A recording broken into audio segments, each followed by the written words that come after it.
기도하겠습니다. 하나님 아버지, 오늘 찬양대의 고백을 우리의 고백으로 삼습니다. 오늘도 우리가 한 걸음 더 주님께 가까이, 한 호흡만 더 주님께 가까이 가고자 여기까지 왔사오니 주님 말씀 들려주시고 그 말씀의 깨달아짐이 우리에게 능력이 되어서 세상 흉흉하다 탓하지 아니하고 그 속에서도 하나님의 자녀답게 살아내는 우리 모두가 되게 하여 주시옵소서. 예수님의 이름으로 기도하옵나이다. 아멘. 서로 축복하겠습니다. 당신의 믿음이 하나님의 기쁨입니다. 한 번 더 축복할까요? 훈련받는 믿음, 본이 되는 믿음이 됩시다. 할렐루야. 오늘은 하나님을 기쁘시게 하는 믿음 세 번째 시간입니다. 오늘은 소가족, 대가족 공동체 안에서 건강한 믿음 세우기라는 제목으로 하나님의 말씀을 전하도록 하겠습니다. 오늘도 우리가 말씀을 나누면서 먼저 꽉 붙잡아야 될 말씀 이제는 아시죠? 히브리서 11장 6절입니다. 자막에 나옵니다. 우리 함께 봉독해 보겠습니다. 믿음이 없이는 하나님을 기쁘시게 하지 못하나니 하나님께 나아가는 자는 반드시 그가 계신 것과 또한 그가 자기를 찾는 자들에게 상 주시는 이심을 믿어야 할지니라. 아멘. 할렐루야. 이 말씀이 이제 우리 마음판 딱 새기고 올해는 이런 믿음으로 살게 되길 바랍니다. 핵심은 두 가지지요. 자, 지금 이 시간에도 나의 하나님, 우리 하나님은 살아 계신다. 이걸 굳게 믿는 믿음이 하나님을 기쁘시게 하는 줄 믿습니다. 또한 하나님은 자기를 찾는 자들에게 상 주신다. 복 주시고 은혜 주시고 또 우리의 필요한 것들로 채워주신다. 이것 또한 굳게 믿는 믿음이 우리 하나님을 기쁘시게 하는 믿음인 줄 믿습니다. 자, 이걸 전제하고 오늘 오후에 공부하게 될 공과 제목 말씀드리죠. 믿음 안에 가족 돌보기이고요. 이번 주간 가족 주제는 믿음의 가족입니다. 자, 공과 제목과 또 이제 가족 주제만 떠올려 봐도 오늘 우리가 뭘 나누게 될지 알 수 있지요. 제가 설교 제목에 언급한 대로 소가족, 대가족 공동체는 결코 각각의 공동체가 아니라는 겁니다. 자, 이건 철저하게 동역하는 공동체, 흔히 하는 말로 흥망성쇠를 함께하는 운명 공동체다 하는 것이죠. 이것을 우리가 오늘 전제하고 말씀을 봐야 되는데요. 자, 그걸 생각하면서 대지 1번 여러분 읽어보겠습니다. 시작.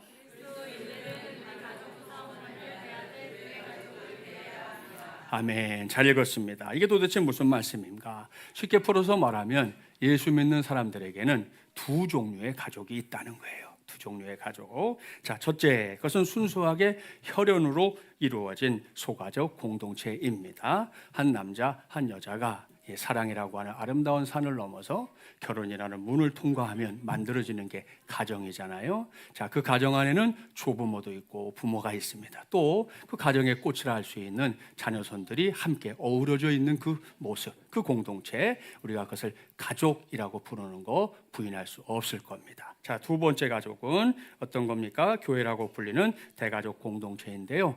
여기서 질문이 생깁니다. 여러 표현이 있는데 왜 굳이 교회를 얘기하면서 가족이라는 표현을 붙였지? 이렇게 물어보면 적어도 두 가지 이유에서 그렇습니다. 첫째, 교회가 예수 그리스도의 보혈로 구원받은 사람들의 모임이기 때문입니다. 그래서 질문 하나 해보죠. 자, 지금부터 2000년 전에 우리 예수님 이 땅에 오셔서 우리의 모든 죄 다 짊어져 주시고 십자가 달려 죽으실 때 물과 피를 다 흘리셨다는 거 우리가 분명히 알고 있고요. 또한 그것이 끝이 아니었어요. 사흘 만에 우리 예수님은 죄와 무덤과 사탄의 권세 무너뜨리고 우리 가운데 부활의 역사를 보여주신 줄 믿습니다. 자, 그렇습니다. 우리가 이런 믿음을 함께 고백할 수 있는 이 공통된 신앙 분모가, 이 신앙의 공통 분모가 있다고 하는 것, 이것이 우리가 가족이라고 하는 것을 증명해 주는 것이다. 그렇게 말씀드릴 수 있습니다. 두 번째는 교회야말로 아주 확실한 식구이기 때문입니다. 자, 식구라는 말이 뭔지 아시잖아요. 한자어로 보면 의미가 확 들어와요. 자, 밥식자의 입구자입니다. 무슨 얘기냐? 일정한 공간 안에서 함께 끼니를 나누어 먹는 사람들, 그게 식구예요. 식구. 그걸 우리가 가족이라는 단어를 대체하는 것으로 종종 사용하지 않습니까? 자, 그런 관점에서 생각해 보세요. 어제 한 남자 집사님과 얘기 나눌 기회가 있었는데요. 며칠 전에 아마 이렇게 저 아랫역에 사시는 어머님이 좀 많이 연로하신데 전화를 하셔가지고는 좀 마음 약한 소리를 하셨나 봐요. 그래서 그게 영 마음이 쓰여가지고 그래서 다행히 그 주변에 다른 아드님이 또 살고 있는 거죠. 그래서 전화를 해서 어머니가 이런 전화했는데 네가 좀 더 좀 들여다봐주면 좋겠다 그렇게 얘기했다고 하면서 이제 그때 한 얘기가 이게 뭐 가족들이고 형제들이긴 하지만 1년 가봐야 그저 몇 번 못 만나고 그러고 지날 때가 많은 게 오늘날인 것 같다 그렇게 얘기하시길래 제가 그 일에 얼른 맞장구 치면서 한 혈육인 형제들도 이제 장성에서 출가해 살다 보면 1년에 만나는 게 그저 뭐 두세 번 정도밖에 되지 않는데 교회는 어떤가? 교회는 그래도 적어도 일주일에 한 번, 그러니까 적어도 우리가 한 50번 이상은 이렇게 만날 수 있잖아요. 그러니까 만나는 횟수에 있어서도 교회라고 하는 것은 우리 실제 혈육을 나눈 가족들보다 더 많은 횟수를 만난다. 자, 만나기만 하나요? 자, 이 시간처럼 하나님께서 우리에게 주시는 영의 양식인 하나님의 말씀을 이렇게 함께 받아 먹잖아요. 자, 그런 의미에서 보면 이 교회 가족은 분명히 식구라고 불러도 무방할 만큼 가족인 것이 틀림없다. 그렇게 말씀드렸더니 우리 집사님도 동의를 해 주었습니다. 자, 이렇게 보면 우리 교회는 그냥 마중물예라는 교회가 아닌 거죠. 우리 교회는 예수 그리스도의 보혈 안에서 함께 가족된 사람들이 모여서 사는 마중물예람 가족 공동체인 줄 믿습니다. 줄여서 말하면 그게 대가족 공동체라는 거예요. 그러니 작년에도 당부했는데 우리 교회에 적을 두고 있는 성도들은 우리 교회 안에서 제가 설교하거나 우리가 뭐 성경 공부하거나 할 때 가정 혹은 가족 그러면 그냥 우리의 혈연에 국한된 소가족 공동체만 생각하면 안 돼요.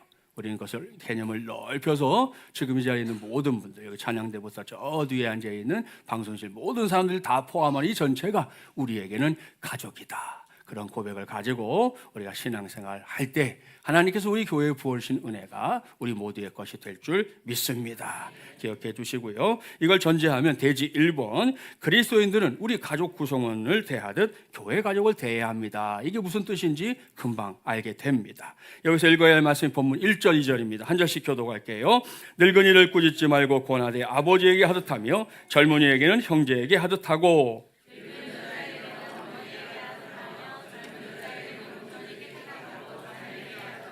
아멘. 사랑하는 마중물예람 가족 여러분, 무슨 말씀일까요? 지난주에 말씀드린 대로 사도 바울이 쓴 디모데전서를 받아들었던 사람은 디모데라는 사람이고요, 목회자였습니다. 당시 그의 나이는 35세를 전후하고 있었다 그랬어요. 그러니까 그런 디모데가 섬겼던 교회가 에베소 교회거든요. 에베소 교회를 한번 이렇게 떠올려 보세요. 지금 우리 교회도 그렇지만 이 자리에는 저보다 나이가 더 드신 우리 어르신들도 있고요, 제 또래 또 저보다 더 나이가 어린 성도들도 이렇게 함께 모여서 신앙생활을 하고 있는 것을 확인할 수 있습니다. 여러분이 기억하는지 모르겠는데요, 저는 누군가 제게 어떤 교회가 건강한 교회입니까? 이렇게 물으면 주저하지 않고 대답하는 게 있어요. 그건 남녀노소 모든 세대가 함께 섬기는 교회가 건강한 교회입니다. 그게 저의 대답입니다. 물론 오늘날 한국교회 안에 일정한 세대가 좀 많이 두드러지게 모이는 그런 교회도 없는 건 아닙니다. 저도 청년사역에 열심히 몰두해 봤던 때 있었거든요. 한 100여 명 되는 성 공동체를 만나서 한 5년 정도 사역했는데 나중엔 600명 됐어요. 그러니까 청년들 600명이 되니까 두려울 게 없더라고요. 얼마나 큰 힘을 발휘하는지, 마음 먹으면 못할 게 없다라는 그런 생각이 들 정도로 자신감도 넘치고 그랬습니다. 여러분, 그래도 제가 생각하는 가장 건강한 교회는 남녀노소가 다 함께 세워가는 교회, 바로 그런 교회라는 말씀입니다. 이와 관련해서 우리 요쪽에 계신 어르신들 중에 저를 보면 가끔 하셨던, 요즘은 좀 덜 하시는 것 같아요, 하신 말씀이 있어요. 이런 얘기예요. 아유 목사님, 제가 좀 더 젊었을 때 목사님을 만났으면 참 좋았을 텐데. 예? 그게 소시 쪽에는 한가락했다 이거지. 예? 예? 그러니 그때 만났다라면 참 좋았을 텐데 목사님 보시다시피 이제는 제가 쓸모가 없어요. 너무 죄송합니다. 그렇게 말씀하거든요. 그러면 제가 그냥 정말 쉬지 않고 바로 답을 해요. 뭐라고 답하느냐? 그게 무슨 말씀이십니까? 지금이라도 만났으니 얼마나 감사한 일입니까? 그리고 저는 우리 교회에 필요 없는 성도는 한 사람도 없다고 생각하는 목사입니다. 어린 꼬예가 됐든 저 연장자가 되신 실보교회가 됐든 모든 성도들 중에 우리 교회에서 필요 없는 사람 한 사람도 없습니다. 그러니 우리 어르신이 하실 수 있는 것만 그만큼만 힘을 보태주세요. 그게 목사를 돕는 길입니다. 그렇게 저하고 얘기했던 분들 기억나실 거죠. 항상 그렇게 대답하니까 똑같아. 제 대답은 무슨 말인지 아시죠? 그렇습니다. 여러분, 다시 말씀드리지만 건강한 교회는 어떤 교회다? 남녀노소가 함께 섬기는 교회다. 잊어버리지 마세요. 이렇게 다 앉아 있어야 우리 교회는 건강한 거예요. 예? 여기에 뭐 어린아이들만 바글바글하면 그것도 건강한 거 아니에요. 뭐 젊은이들만 바글바글한 거 그거 건강한 거 아니에요. 우리 모두가 함께 섬겨나가는 교회가 될 때 가장 건강한 교회가 될 줄 믿습니다. 자, 그래서 오늘 말씀을 보면 1차적으로는 이제 디모데가 목회자로서 받아야 할 말씀이기도 하지만 이건 우리 모두가 또 기억해야 될 말씀이기도 합니다. 자, 대가족 공동체인 교회 안에서 연세 드신 어르신 성도들을 대할 때 떠올려야 할 모델이 있죠. 그 모델이 누굽니까? 우리 소가족 공동체의 핵심 멤버인 아버지와 어머니입니다. 그렇게 생각하며 어르신들을 공경해라 하는 거고요. 자, 젊은 남자 성도들은 어떻게? 형제처럼. 젊은 여자 성도들은 어떻게? 자매처럼. 그렇게 대하라 하는 것이 하나님의 말씀입니다. 이렇게 기본적인 관계가 설정된 다음에 그 안에서 양육과 훈련이 이루어져야 하는 거예요. 지난주에 우리 세 가지 믿음에 대해 얘기할 때 자기 훈련에 힘쓰는 믿음 말씀드렸잖아요. 오늘 말씀에도 나오지만 우리가 건강한 교회를 세우자, 건강한 또 우리 믿음을 세우자 그럴 때 그게 말로만 되는 거 아닙니다. 반드시 우리 안에 훈련의 장이 마련돼야 되고요. 그 훈련의 장에 나를 내어놓을 수 있을 때만이 그래야만 목사의 믿음도 성도의 믿음도 하나님이 기뻐하시는 믿음으로 세워져 가게 될 줄 믿습니다. 이건 역시 남녀노소의 구분이 없어요. 이 자리에서 함께 예배하는 우리 어르신 성도들도 자기를 열애로 여기면 안 됩니다. 조금 전에 봉독했던 말씀 보세요. 늙은이를 꾸짖지 말고 권하되 이런 말씀 나오잖아요. 여기서 권한다는 게 바로 그런 의미입니다. 뭐 아무거나 막 권하라는 게 아니에요. 하나님의 말씀으로 권하라는 거예요. 그러니 그게 뭐예요? 이게 양육이고 이게 훈련입니다.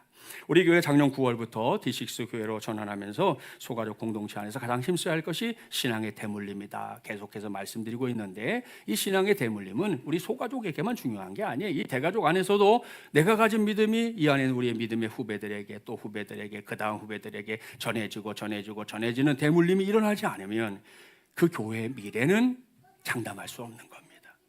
우리는 이 일을 이 대가족 공동체 안에서도 힘써 이루어갈 수 있도록 해야 되고요. 이를 해내서 올해는 우리 하나님이 크게 기뻐하시는 믿음의 주인공들로 우리 한 사람 한 사람이 우리 교회가 우리 가정이 세워지게 되기를 주님의 이름으로 축복합니다. 자, 대지 2번 여러분 읽겠습니다. 시작. 아멘. 잘 읽었습니다. 여기서 읽어볼 말씀이 3절부터 16절인데요. 다 읽지 않고 좀 끊어서 보겠습니다. 좀 내용을 설명하는 게 필요해서 먼저 3절, 4절은 우리 남자분들이 많이 보이니까 남자분들이 함께 봉독해 보겠습니다. 시작.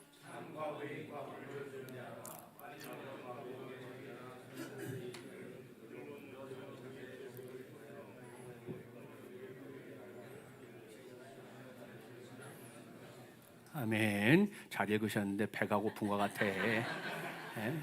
끝나고 밥 많이 드세요, 남자들. 오늘 남성교회 온라인도 있는데, 자, 성경을 보면 하나님이 특별하게 관심을 두신 대상들이 있다는 걸 알 수 있거든요. 한 곳만 찾아보면 됩니다. 근데 우리 시간 없으니까 신명기 24장 19절부터 21절 자막에 나와요. 한 절씩 교독해 볼게요. 내가 밭에서 곡식을 벨 때에 그 한 붓을 밭에 잃어버렸거든 다시 가서 가져오지 말고 나그네와 고아와 과부를 위하여 남겨두라. 그리하면 내 하나님 여호와께서 내 손으로 하는 모든 일에 복을 내리시리라.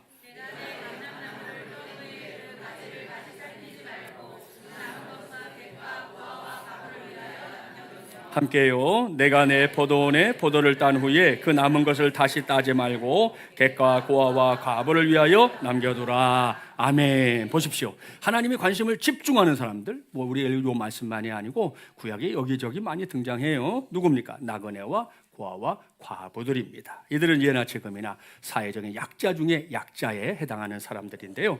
그들을 위한 복지 정책이 성경에 이렇게 마련되어 있는 겁니다. 당시는 농본 시대였잖아요. 그래도 내 소유의 밭, 내 소유의 과수원이라고 할지라도 그 안에서 재배되는 모든 게 내 것이 아니라는 거예요. 그 중에 일부는 반드시 지금 말씀드렸던 나그네, 고아, 과부를 위해서 남겨둬라. 그 사람들이 와서 가져갈 때 눈치 보지 않고 아이고 정말 가져가도 되나? 그렇게 하지 않도록 아예 마음껏 편하게 가져갈 수 있도록 놔두라는 거예요. 이것이 바로 그들을 위해 하나님이 행하셨던 복지 정책인데요. 오늘 아침에 교사들 모였을 때 얘기했지만 이걸 보면 성경이 말하는 복지 정책은 요즘 우리나라에서도 화두인데 여러분 보편적 복지가 아닙니다.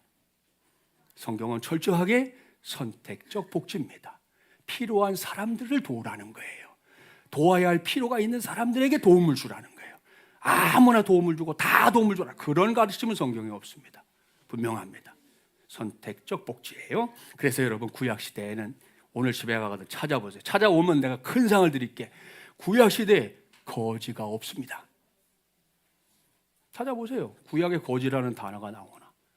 구약엔 거지가 없어요. 왜? 하나님이 다 마련해 놓으셨잖아. 적어도 먹고 살 수 있도록 해주신 거예요, 모두가. 그러니까 구약 성경에 거지가 안 나와요. 신약 시대에 가야 거지, 나사로 이렇게 나오는 거예요. 구약의 정신으로 하면 거지가 없는 거예요. 자, 여기서 본문으로 돌아가 보면요, 하나님의 관심사인 과부들이 다시 등장하잖아요. 이건 과부만 도움이 필요하다 이런 말씀은 아니고요, 초대교회 당시에 가장 1순위의 구제 대상이 과부였기 때문이고, 어쨌든 도움이 필요한 사람들 전체를 놓고 하는 말씀이다, 그렇게 이해해도 무방할 것입니다. 자, 그런데 오늘 말씀 보니까 바울이 여기서 그들 어떻게 섬길 것인가 얘기하는데, 홀로 됐지만 자녀손들이 있는 경우는 어떻게 하라고요? 자녀손들이 그 부모님을 향해서, 조부모님을 향해서 효를 행하게 해라. 그게 먼저 가르쳐 줘야 될 거라는 거예요. 우리가 도와줄 테니까 당신은 가만히 있어, 이러면 안 된다는 거예요. 자손들이 있을 때는 자손들이 먼저 섬기고 우리 어르신들을 돕도록 해야 된다. 당연한 일이죠. 자, 8절부터 10절 말씀은 이제 여자 성도들이 한번 아까와 좀 다르게 읽어보겠습니다. 시작.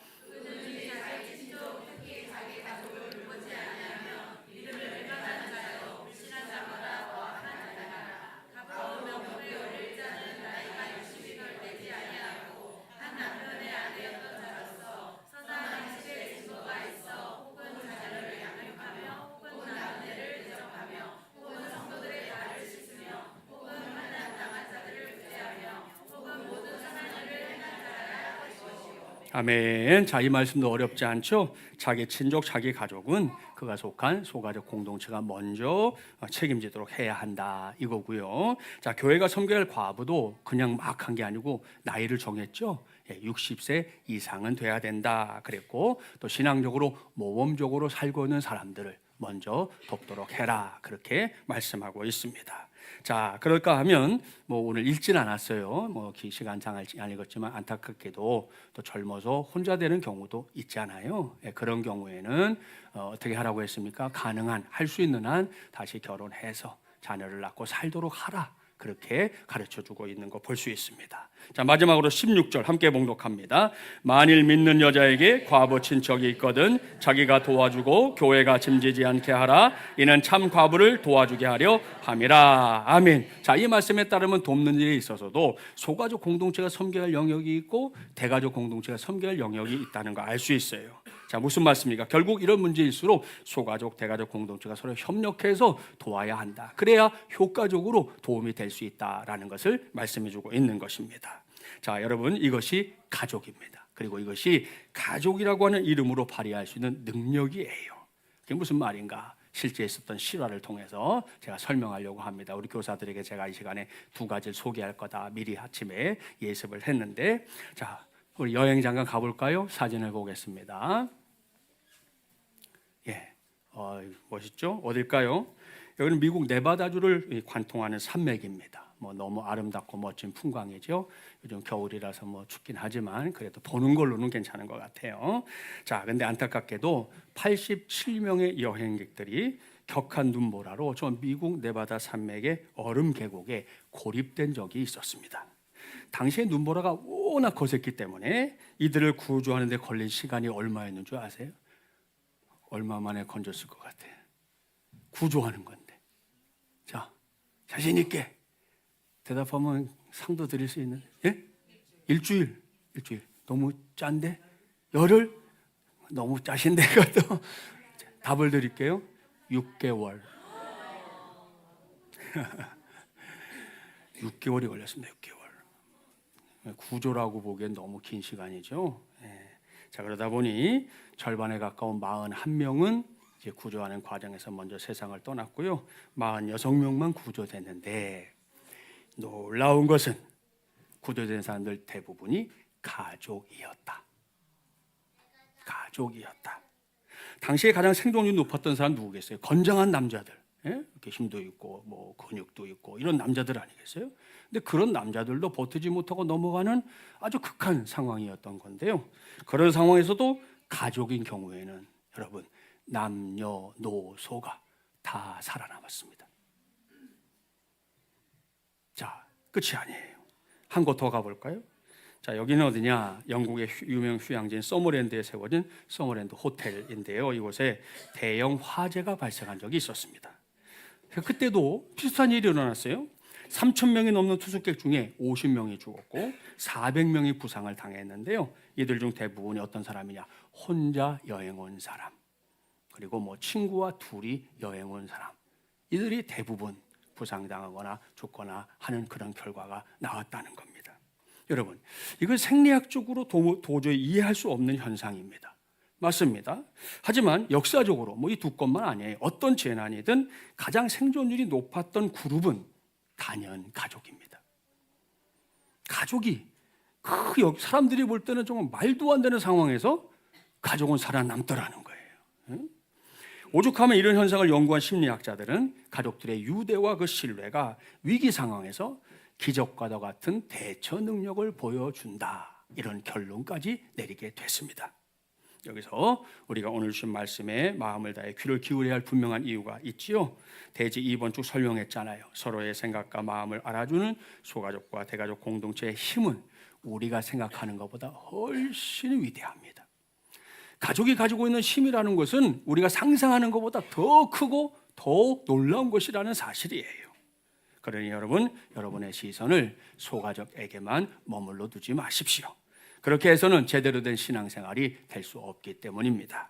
오늘 제가 설교 제목을 소가족 대가족 공동체 안에서 건강한 믿음 세우기 이렇게 정했는데, 이건 단지 단어의 나열이 아닙니다. 이건 우리가 도달해야 할 믿음의 목표입니다. 그리고 그 믿음은 하나님이 기뻐하시는 믿음이 될 줄 믿습니다. 이를 명심하고 우리 꼭 기도합시다. 하나님 아버지, 하나님이 허락하신 소가족과 대가족 공동체가 하나의 가족임을 그저 목사의 말로서가 아니라 우리가 정말 우리의 온몸으로 깨닫게 하여 주시옵소서. 그 안에서 우리의 신앙이 자라게 하시고, 또 혹 위기가 있거들랑 그 공동체의 힘으로 그 위기도 극복해내는 우리 모두가 되게 하여 주시옵소서. 오늘 우리 모두의 기도가 되고요, 그 기도의 응답으로 우리의 믿음은 하나님이 기뻐하시는 믿음으로 세워지게 되기를 주님의 이름으로 축복합니다. 자, 대지 3번 여러분 읽겠습니다. 시작. 잘 읽었습니다. 여기서 읽어볼 말씀이 17절부터 25절인데 17절부터 20절까지만 한 절씩 교독합니다. 잘 다스리는 장로들은 배나 존경할 자로 알되 말씀과 가르침에 수고하는 이들에게는 더욱 그리할 것이니라.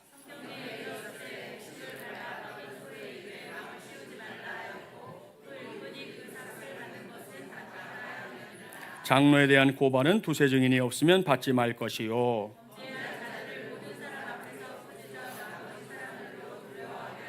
아멘. 사랑하는 마중물이랑 가족 여러분, 무슨 말씀인지 아시겠죠?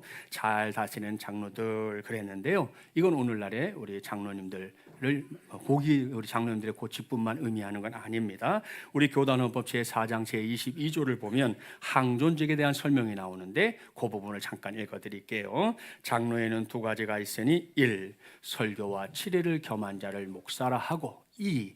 치리만 하는 자를 장로라 한다, 이렇게 되어 있습니다. 자, 그러니까 저 같은 목사도 헌법의 눈으로 보면 뭐예요? 저도 장로라는 거예요. 장로. 그런데 제가 하는 일이 뭐냐? 이 시간처럼 성도들에게 하나님의 말씀을 전하는 것과 치리하는 일인데, 이 치리라는 단어 요즘 잘 안 쓰지만 치리라는 단어가 뭐예요? 교인들 안에 좀 잘못하는 교인들이 있을 때 그것에 대해서 잘 살피고 또 그들을 책벌하는 일을 하는 거거든요. 그런 일을 하는 게 목사다라는 건데, 목사는 하여튼 설교와 그걸 하는 것이고, 우리 장로님들은 뭐 한다고요? 치리를 담당하는 장로님들이다, 이렇게 나눌 수 있다는 겁니다. 이게 헌법이에요. 따라서 오늘 주신 말씀에 나오는 장로라는 표현은 교회를 섬기는 목사와 장로 두 직분을 다 통칭해서 이르는 말이라는 거 알 수 있어요. 묶어서 말하면 교회의 지도자들, 이렇게 말할 수 있겠죠. 자, 여기에 나온 지도자라는 단어 여러분 아시죠? 얼마나 무거운 단어입니까? 요즘 우리나라에 좀 지도자라는 사람들이 그 지도자라는 단어를 너무 가볍게 여기는 것 같아서 화가 날 때가 있어요. 그 지도자라는 게 어떤 겁니까? 우선은 다른 사람들에게 존경받을 만 해야 되잖아요. 그래야 지도자가 되는 거죠. 또 그들을 이 자기를 따르는 사람들을 잘 이끄는 바른 길로 이끄는 그 바른 길이라는 게 우리 교회의 식으로 말하면 뭐예요? 하나님의 나라로 가는 길로 잘 이끄는 그런 지도자가 돼야 그게 제대로 된 지도자 아니겠습니까? 자, 그래서 교회 지도자들은 제일 먼저 자기의 믿음이 하나님이 기뻐하시는 믿음인지 아닌지 그것부터 열심히 살펴야 합니다. 자주 하나님 앞에 무릎 꿇어야 하고요. 하나님 말씀 성경도 우리가 폼내려고 들고 다니는 거 아니잖아요. 제일 먼저 펼치고 제일 더 깊이 볼 수 있는 분들이 교회 지도자가 돼야 될 겁니다. 그뿐이 아니죠. 성도들을 위해 수고하는 거 기쁨이 돼야 됩니다. 그래서 제가 이것과 관련해서 우리 교회 얼마 전에도 임시시겠지만 피택된 분들을 이렇게 훈련할 때 꼭 하는 말이 있어요. 이런 말 제가 하죠. 자, 지금 이렇게 말씀드린 대로 성도들을 위해서 이렇게 섬기셔야 되고 이런 일도 해야 되고 쭉 한 다음에 이런 결심이 서지 않았으면 오늘이 기회입니다. 사표 내면 됩니다. 나 이거 못합니다. 난 그거 못합니다. 그러면 인정해 주겠다는 거예요. 그걸 뭐 부인할 이유가 없어요. 내가 못하겠다는데 어떻게 강제로 교회 직분을 맡기겠어요? 못하겠다 그러면 오케이. 그러나 마음의 준비가 되고 내가 그렇게 하겠다라는 마음이 들었으면 배우고 훈련한 대로 하십시오. 그렇게 꼭 말씀드리거든요. 지금까지 우리 교회 안에 세워진 청지기들 목사의 당부를 잘 받아준 좋은 일꾼들입니다. 그래서 저는 목사로서 뭐 교회 안에서 그렇지만 밖에 노예든 뭐 어디 가서든 우리 뭐 항존직 분자들 자랑하는 거 자주 하거든요. 근데 이게 또 모든 교회가 그런 건 아니더라고요. 다른 교회 얘기를 들어보면 뭐가 있냐? 임직을 받기 전까지는 아주 충성되고 아주 잘 섬기던 사람이었는데 임직식이 딱 마치자마자 어깨 힘 막 들어가고 고개는 뻣뻣해가지고 도대체 봐줄 수 없게 구는 그런 사람들이 왕왕 있다는 거예요. 기가 막힐 일이죠. 그래서 그런 분들에게 해주고 싶은 이야기가 하나 있어요. 아마 여러분도 아는 이야기일지 몰라요. 자, 토끼가 어느 날 호랑이와 함께 일을 보러 이제 길에 나갔어요. 아니 그랬더니 이게 웬일입니까? 사슴이 지나가다가 절을 하고 멧돼지가 지나가다가 절을 하고 그러면 사나운 늑대 녀석도 지나가다가 절을 하고 이 토끼의 간땡이가 부어오르기 시작했어요. 너무 신났어요. 그날 얼마나 신났나 몰라. 그래 이제 집에 돌아갔다가 이제 한 이틀 있다가 다시 이제 일을 보러 나가게 됐는데 그날 일이 생각나니까 막 가슴이 흥분됐죠. 근데 그날은 가는데 사슴이 지나가는데 애들만 하겠습니다. 쌩 까고 쌩 까고 아니 거기에 뭐 저 멧돼지도 지나가는데 콧방귀 끼고 사나운 늑대가 지나가는데 뭐 쳐다도 안 보는 거죠.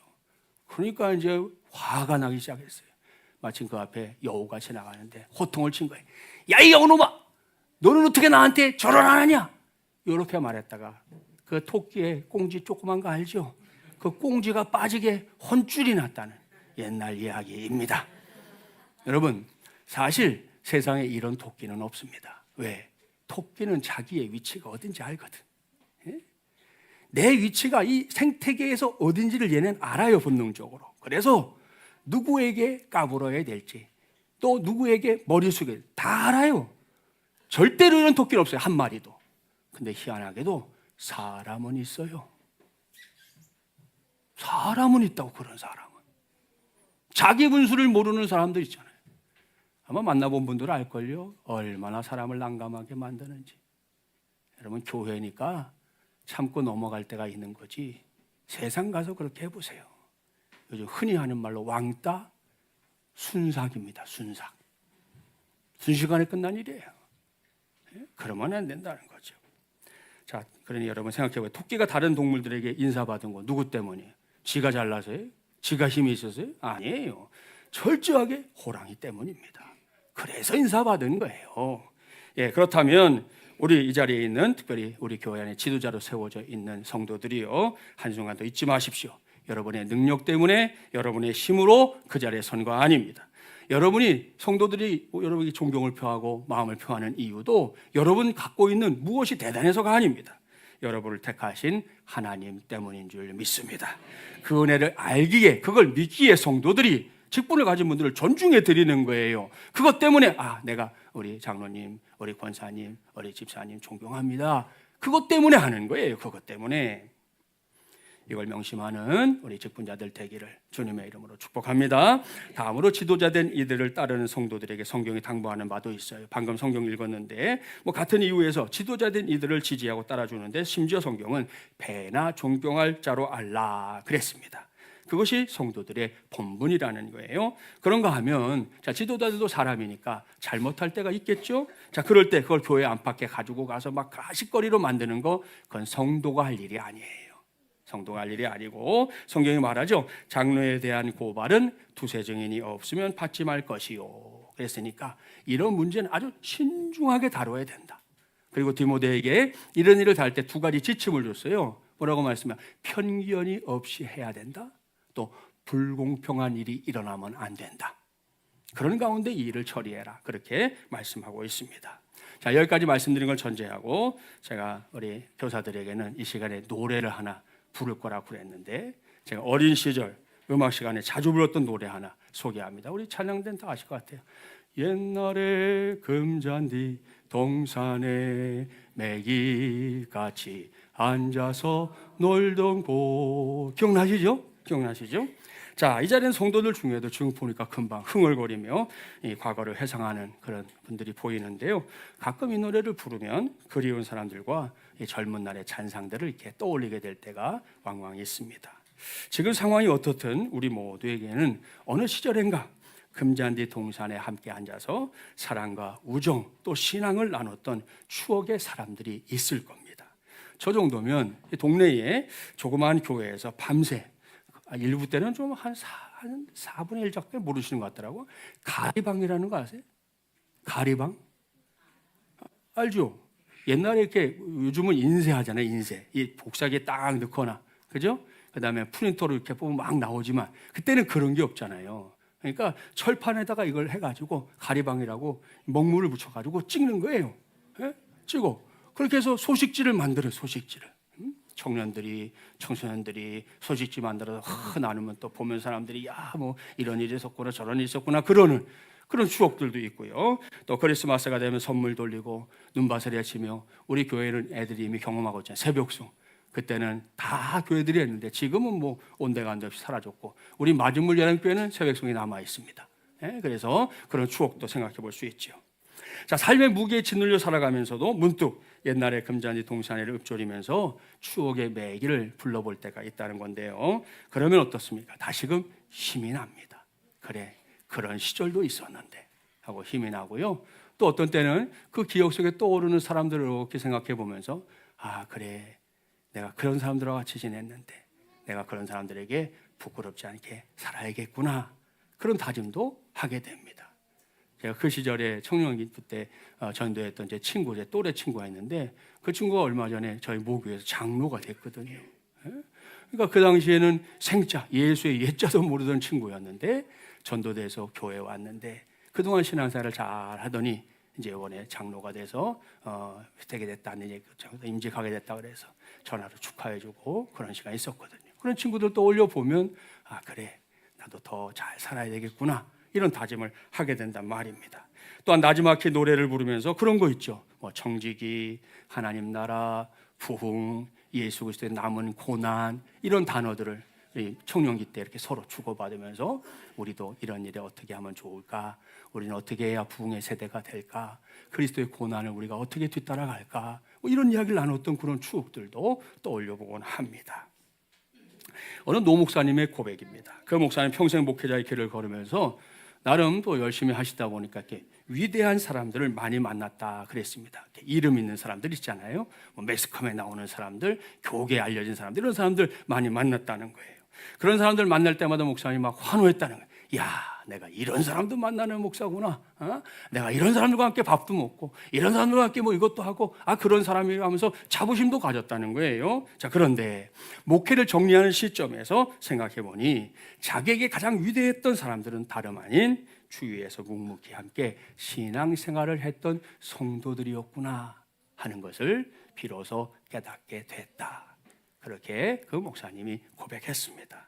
사랑하는 마중물이란 가족 여러분, 그야말로 보잘것없이 보였던 내 주위의 사람들이 위대한 사람이었다는 걸 깨닫는 순간이 누구에게나 올 겁니다. 누구에게나 옛날에 금잔디 동산에 이것을 부르며 매기를 그리워하던 시간이 찾아오는 것처럼 말입니다. 이건 목회자에게만 해당하는 것이 아닙니다. 성도들도 마찬가지입니다. 좋은 설교, 좋은 목회자, 좋은 교회, 좋은 성도를 찾아 끝없이 헤매는 경우들이 간혹 있거든요. 그런데 어느 순간 좋은 목회자가 보잘것없었던 내 옆에 목사님이었다는 사실을 깨닫는 날이 올 겁니다. 또한 우리 목사님의 설교가 가장 좋은 설교였고 우리 교회가 가장 좋은 교회, 우리 성도가 가장 좋은 성도였다는 것을 깨닫는 날도 우리에게는 반드시 오게 될 줄 믿습니다. 무엇보다 그 옛날에 금잔디 동산에 함께 앉아서 기도했던 그 목사님이야말로 내게는 추억의 맥이었다는 사실을 알게 되고 그리움을 가지게 될 그런 날도 우리의 인생에는 오게 될 겁니다. 그렇습니다. 그리스도인들의 교회는 모두 옛날의 금잔디 동산입니다. 또한 함께 신앙생활했던 목사님과 성도들 언젠가는 끙끙거리며 향수에 적게 만드는 추억의 매기가 될 겁니다. 그렇게 우리 모두가 서로에게 언젠가 어느 순간에 그리워할 존재들이 될 거라는 걸 이 시간에 생각해 주십시오. 그러면 당장 서로를 보는 여러분의 눈빛부터 달라질 거예요. 예? 훗날을 기약하지 못하니까 때로는 막 함부로 하고, 예? 그런 일이 올 거라고 생각하지 않으니까 내 멋대로 평가하고 잣대를 들이밀고 정죄하고 그러는 것이지, 정말 내 인생 어느 순간에 내가 떠올리게 될 그 추억의 매기가 지금 내 옆에 있는 바로 보세요. 이렇게 선글라스 쓴 우리 신미경 집사님. 네. 여러분이 자꾸 궁금할게 내가 미리 얘기하는 거예요. 이거 쌍꺼풀 수술한 거 아닙니다. 네. 노안 수술한 거예요. 네. 빛을 받으면 안 되기 때문에 그런 거고. 오늘 제가 올라오는데 우리 아인이 하린이가 1층에서 우리 만났지? 응. 그래서 제가 물어봤어요. 야, 할머니 머리 이쁘게 했다. 그렇지? 그랬더니 얘네들이 동의했어요. 네? 여러분, 우리가 이렇게 오며 가며 이 안에서 만나는 만남들이 그냥 쓱 스치고 지나가는 것 같지만 아니요. 그 안에 다 의미가 있고 그것이 다 우리가 추억을 만들어가는 과정이 되면 지금부터 세월이 5년, 10년, 20년 흘렀을 때 오늘의 이곳에 있는 우리의 이 모임 자체가 우리에게는 정말 소중하고 놀라운 추억이 될 줄 믿습니다. 그러니 여러분, 그것이 분명하다면 이제 정말 눈빛부터 좀 달라지면 좋겠어요. 목사는 더욱 다정한 눈빛으로 우리 성도들을 바라보고요. 성도들은 다른 곳으로 눈 돌리지 말고 좋은 목사, 좋은 성도, 그리고 좋은 교회에서 함께 신앙생활하고 있는 것을 감사하게 될 줄 믿습니다. 그런 마음으로 오늘 목사는 성도들을 향해, 또 성도는 목사와 다른 성도들을 향해 옛날의 금잔디 동산에 이걸 불렀으면 좋겠습니다. 그리고 서로를 향해 여러분, 나직히 고백해 봅시다. 사랑한다고.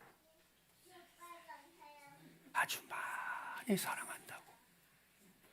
여러분, 정말 사랑합니다. 우리 마지못이란 가족 여러분을 사랑하고 여러분이 있어서 목사는 오늘도 목회를 하는 겁니다. 제가 작년 4월 달 이제 생각지 못하게 한 달 정도 병원에 입원하고 그 뒤에 하루하루가 정말 보너스 인생이구나. 갈 수도 있다고 그랬는데 안 불러가셔서 다시 남긴 했지만 그 하루하루가 저한테는 은혜의 시간들인데 그 은혜의 시간 속에 항상 있는 분들이 누구냐? 마주물 예람 가족들이거든. 여러분이 내게 그런 사람이 된 것처럼 또 여러분이 서로에게 우리 교회 안에서 그런 사람들이 되는 거, 그것이 하나님이 뜻하신 바인 줄 믿습니다. 기억하시고 우리가 우리 교회 안에서 이런 사랑을 함께 나누면서 지도자들은 지도자들 역할을 잘하고 또 성도들은 성도 역할을 잘해서 우리 교회를 정말 하나님이 기뻐하시는 좋은 교회로 세워가는데 또 우리 좋은 가정을 세워가는데 쓰임받게 되기를 주님의 이름으로 축복합니다. 말씀을 마무리합니다. 오늘 저는 소가족 대가족 공동체 안에서 건강한 믿음 세우기라는 제목으로 하나님의 말씀을 전했습니다. 이제 소가족 대가족의 의미는 이제 알 거니까 다시 반복하지 않을게요. 우리 모두가 가족입니다. 기억해 주시고 이 안에서 우리가 돕는 일에 있어서도 선별적으로 필요한 건 꼭 돕고 내가 또 우리 가정이 해야 될 몫은 다시 감당하고 교회가 감당할 수 있으면 교회가 감당해서 우리가 함께 돕는 일이 더 시너지가 될 수 있도록 힘써야 될 것이고요. 또 우리 지도자들, 우리 성도들과의 관계 말씀드렸습니다. 우리가 서로에게 정말 추억의 매기가 될 수 있는 그런 은혜가 우리 모두 가운데 있게 되기를 바랍니다. 그래서 우리 마지막으로 교회 하나님이 기뻐하시는 믿음으로 잘 무장하는 아름다운 2020년 1월이 되기를 주님의 이름으로 간절히 축원합니다. 기도하겠습니다. 하나님 아버지 감사합니다. 오늘도 주의 은혜로 우리를 불러주시고 함께 예배하게 하신 이 자리에서 말씀 전했습니다. 오늘도 하나님이 기뻐하시는 믿음을 붙잡습니다. 그 믿음은 무엇입니까? 우리가 이 교회 공동체, 이 대가족 공동체를 소가족 공동체와 다름없이 한 가족으로 여기는 것, 거기서부터 출발하게 하여 주시옵소서. 이곳에서 신앙생활하는 것이 우리에게 의미가 있고 우리가 하나님의 사람으로 살아가는 일을 찾아내는 복된 길이 되는 것을 우리가 분명히 믿게 하시고 그 역할을 감당하는 데 부족함이 없고 또 뒤로 물러남이 없는 우리 성도들이 되게 하여 주시옵소서. 무엇보다 하나님 아버지, 이곳에서 우리가 누군가를 돕고 섬기는 일 또한 하나님의 말씀에 가르쳐 주신 대로 우리가 행하게 하여 주시옵시고, 그래서 우리 안에 소외된 사람, 아파하는 사람, 고통스러운 사람 없게 도와주시고 우리가 서로 섬김으로 말미암아 몸된 교회를 세워가는 동역자들이 우주수처럼 세워질 수 있도록 복을 주시옵소서. 무엇보다 우리 지도자들에게는 말씀 주신 것처럼 지도자 다음을 허락하여 주시옵시고 우리 성도들은 그들을 잘 따르며 존경하는 마음으로 협력하게 하여 주셔서 우리 교회가 서로에게 정말 추억의 매개가 될 만큼 아름다운 추억들을 많이 쌓는 정말 좋은 교회, 좋은 성도, 좋은 목사, 또 좋은 우리 하나님의 나라를 세워갈 수 있도록 역사하여 주시옵소서. 이 모든 것을 이루어질 줄 믿사옵고 예수님의 이름으로 기도하옵나이다. 아멘.